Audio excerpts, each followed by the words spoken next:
sa ating satellite office sa Kongreso. Makakasama natin si Sir Rudy Vizcaya, ang coordinator ng Ako Bicol Party List. Magandang hapon po sa iyo, Sir Rudy.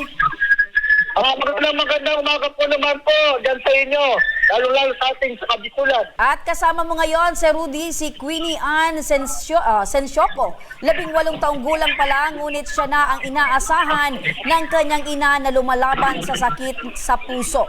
Queenie, kumusta ka ngayon? At syempre yung nanay mo, kumusta naman ngayon? Okay naman po.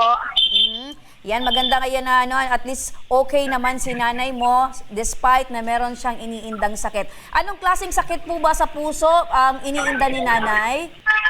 Nagbabara po yung ugat ng nanay ko po.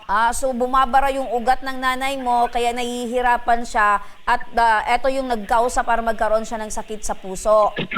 Opo. Opo.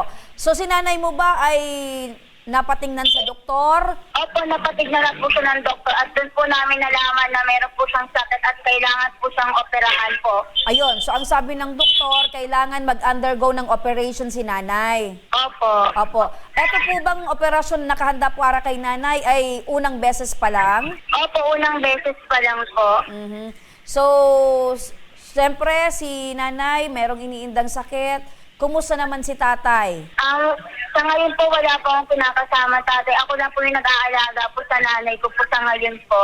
Wala. Asan na si tatay, yung tatay mo? Malapit lang din po sa amin. Hiwalay po sila ng aking magulang po. Nangapit bahay itong si tatay? Hindi po. Parang magkalapit lang po kami ng barangay na tinitiran po niya. Pero hiwalay na po sila ng nanay ko po. So naghiwalay. Pero wala pa namang bagong pamilya itong si tatay? Wala naman po. Okay, so para lang magkaroon ng peace of mind, nag-decision si tatay at si nanay na maghiwalay muna. Opo. Opo. So paano yan? Siyempre, hiwalay yung tatay nyo sa inyo. Paano yung mga pangangailangan nyo sa pang-araw-araw, sa gamutan ni nanay? Saan kayo kumukuha? Sa kapatid ko po. Sa kapatid mo? Opo, sinusuportahan po ako ng kapatid ko po. Nasa abroad po siya. Okay. Doon lang po kami nang kumukuha ng pang sustento po sa pang-araw-araw po sa mga gamot po ng aking nanay po. Opo. So, mabuti naman at meron kayong kapatid na nagtatrabaho na sa abroad para makatulong sa inyo. So, eto bang kapatid mo ay panganay sa inyong magkakapatid? Opo, panganay po. Ilan kayong Dalawa lang po kami. Dalawa lang kayo. So, Opo. ikaw yung bunso. Opo. Paano yan? Dahil yung nanay mo, syempre, merong iniindang sakit, ikaw yung nagbabantay. Nakakapag-aral ka pa rin ba? Hindi po ako nag-aaral po ngayon. Ayun, so sinakripisyo mo muna yung pag-aaral mo dahil gusto mong alagaan si mama. Opo, sa ngayon po, nag-isa po muna ako para po maalagaan po siya at mabantayan po. Anong year ka na sana kung hindi ka huminto? Ang grade 10 pa lang po, mag-aano na po. Okay, so ang decision mo yan, tama naman kasi syempre yung pagmamahal mo sa nanay mo, yun ang pinaka-importante sa'yo, tama? Opo, tama. Okay. So ngayon lumapit kayo sa tanggapan ng Ako Bicol Party List. Ano yung kahilingan mo? Ano yung gusto mong tulong na makuha mula sa Ako Bicol Party List? Pangdagdag lang po sa pang-operahan ng nanay ko para po maoperahan na po siya sa susunod na taon para po sana gumaling na po siya sa nararamdaman po niyang sakit. Ganun po. Okay, so Kaya lumapit ako sa Ako Bicol Party List po tapos po kay Sir Rudy Vizcaya po.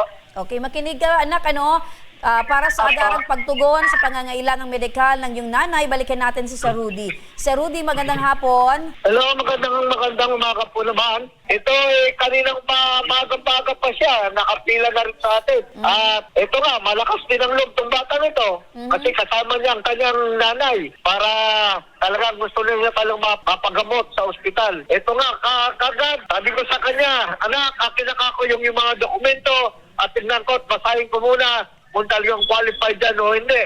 Ay nung mabasa ko naman talagang qualified na qualified, hindi naman kagad ako ng dalawang isip.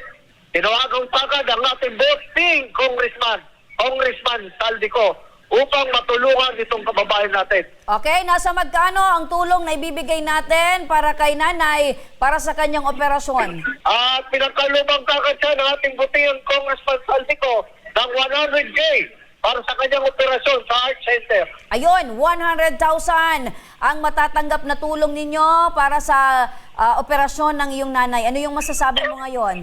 Ayun po, una na po ang aking pasasalamat po sa taas at sa Ako Bicol Party List at kay Congressman Saldico at kay Sir Rudy Vizcaya at sa Ako Bicol Tabang Ora mismo. Maraming salamat po sa lahat po ng mga bumubuo na Ako Bicol Party List at sana po mas marami pa po kayong matulungan na tao na nangangailangan po. Yun na po at maraming salamat po. Ayun, the moment na gumaling si nanay at tapos na yung operasyon, babalik ka pa ba sa papatuloy ng iyong pag-aaral? Opo, pagkatapos po maoperahan ni Mami. Pero po sa ngayon po kasi, pag naoperahan po si Mami, wala naman po mag-aalaga sa kanya. Kaya ako po muna pangsamantala mag-aalaga at pag okay na po siya, doon po ako babalik sa pag-aaral po. Ayun, so yun ang pinaka-importante no, na gumaling si nanay, then saka mo na ipagpapatuloy ang iyong pangarap sa buhay, ano, na makapagtapos ng pag-aaral. Opo.